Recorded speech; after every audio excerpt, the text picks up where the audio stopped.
WEFM, the clean, fresh sound. What's up? Call us at 457-9997. Activated Mornings on WEFM 99.9 is on now.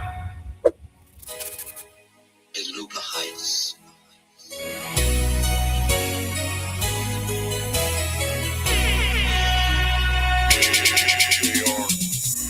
Alrighty, and good morning. And as mentioned earlier, we are going to be conducting it's going to be a brief interview at this time with two UWI students who, if I have this correct, you visited SVG. You made a recent visit here. That is correct. We would have made a visit there on the July 10th to July 13th. Okay, so we are joined by Colin Barrow and Masha Dottin Calendar. So good morning to both of you. All right, so hi, good morning. All right, so just give me a little bit of information or background on both of you. I take it that you are both history students? That's correct, yes. That is correct.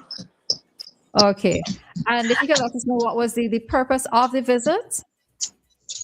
So the purpose of the visit, the Constant and Carmichael project, is actually to go ahead and bring awareness on our learning journey to the students that it is in the course. Now, the Constant and Carmichael Plantation project, that's a project funded by the Ellen Foundation along with the University of the West Indies. And we're looking at transatlantic. We're looking at two plantations in Barbados, how they were able to, purchase an island on Island. And we integrated the same and the grenadine and in terms of bringing more awareness, in terms of when we're looking at marriage, in terms of when we're looking at landscape, in terms of valleys. So we give the students the opportunity so that they can experience basically what one of our objectives on the learning journey. Okay, and so what is it that you gathered or was of most interest during your visit here? Well, for me, my name is Marcia.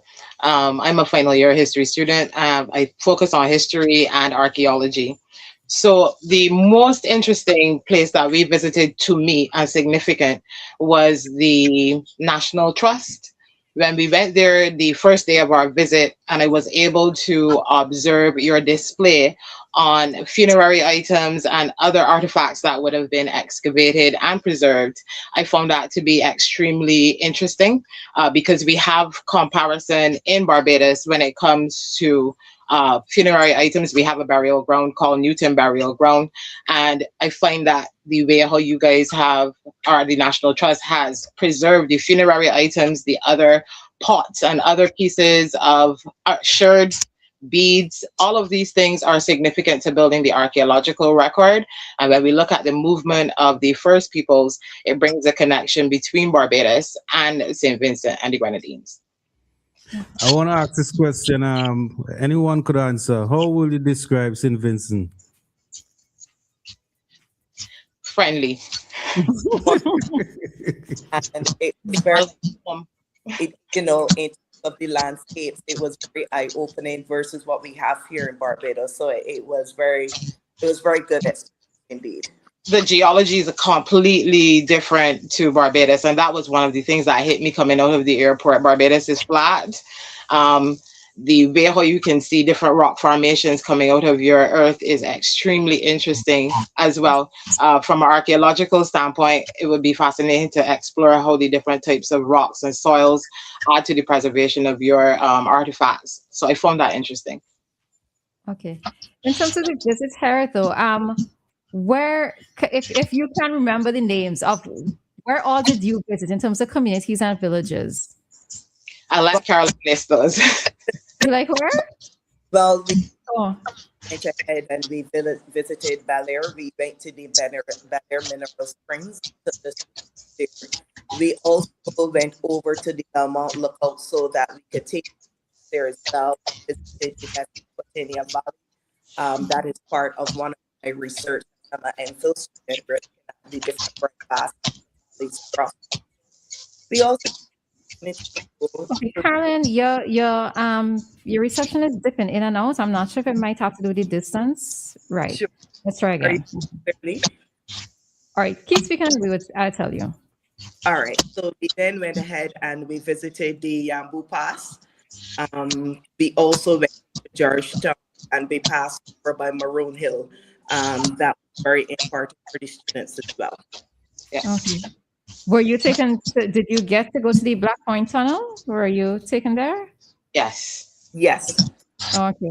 And what is your feedback with regards to that? Because I'm sure that should have been maybe like a bit of a significant pull in a sense to you, given that you're history students. Yes.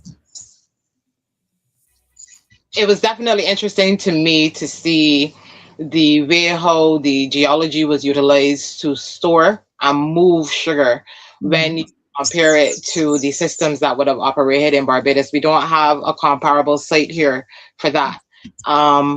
It also really impacts upon you as a Afro-descendant Caribbean person as to the type of slave labor that would have gone into making the tunnel what it would have been, what it became in the end.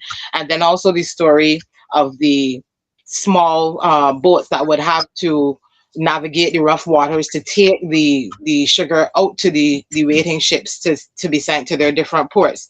That was sobering. It gave you a sense of reverence, and then historically and archaeologically, I found that to be very significant when you compare it to how sugar was transported from places like Barbados, when you compare it to St. Vincent, because we don't have something comparable, at least not physically, to that. Okay. Did you guys went down to the Grenadines? No, didn't get over to it. All right. That would be a reason to come back, right? That's a reason to Most come back. definitely. Yes. All right. And what it is that you would say that you've gained most since your visit here?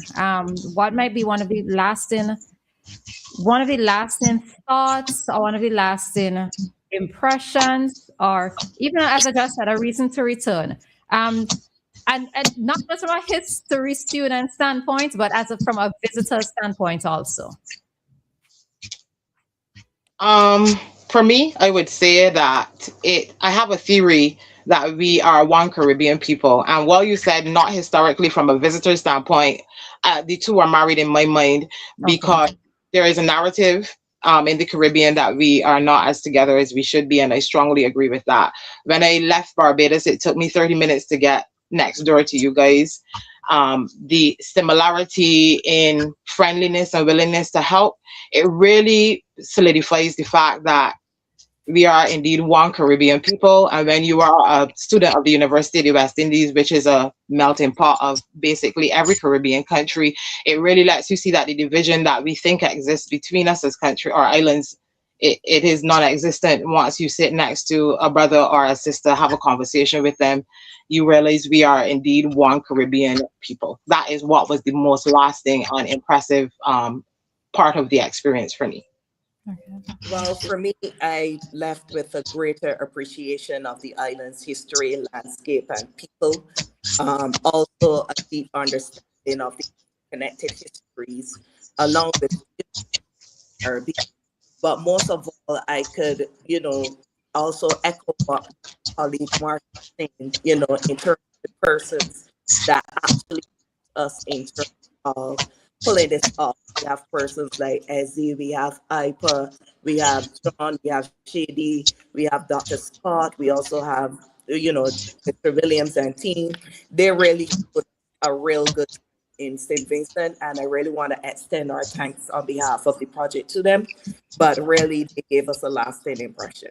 Yeah. And the crew of Sexy and Irie, that was a really good experience when we were able to travel the coast, observing the geology from that side. Your residences are grouped together on the side. We are very flat in Barbados, so the hills also, that was a beautiful, beautiful experience. So I want to give a personal thanks to the crew of Sexy and Irie. That was beautiful. Okay. Oh, you guys went on the boat? Yes, we did. Yeah. All right. How many persons came though? And all the cohort had 13. Okay. All right.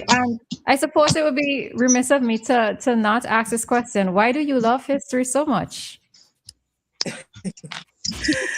We always get that question. Persons studying history always get that question. Why study history? Why you love history so much? But for me personally, choosing the option to study history, it also gives me understanding the past and where we can go in terms of looking at the future, in terms of making sure that those who would have been before us, their legacy has continued to live on in terms of memory and giving them a voice from below.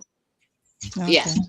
And for me, love of history started from a personal identity point and trying to answer the question of why. Once you start with the why and you open a history book, there is absolutely no reason you will not be taken down a rabbit hole of trying to figure out the why.